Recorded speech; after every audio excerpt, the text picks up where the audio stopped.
you find your passion. I was very, very lucky to find it, when I was 7 or 8 years old, and fortunately, my children have found their passion. One son loves farming like nothing else. One son loves music like everything else, and all three of them love philanthropy and what they get to do.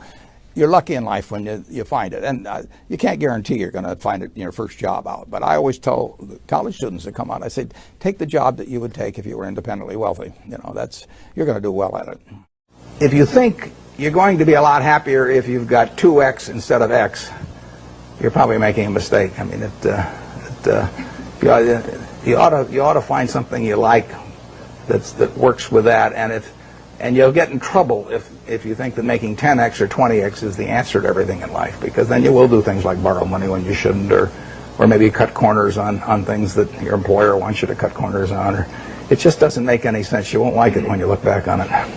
It never bothered me if people disagreed with what I thought, as long as I felt I knew the facts. I mean, there's a whole bunch of things I don't know a thing about. I just stay away from those. So I stay within what I call my circle of competence.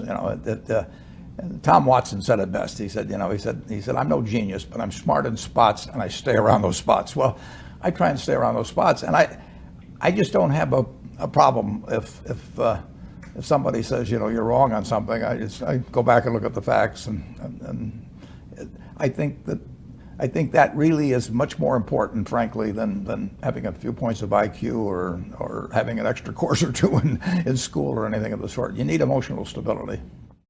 I just read and read and read. I probably read 5 to 6 hours a day. I don't read as fast now as when I was younger, but I read 5 daily newspapers. I read a fair number of magazines. I read 10Ks. I read annual reports, and I read a lot of other things too. So I've always enjoyed reading. I love reading biographies, and I read a lot.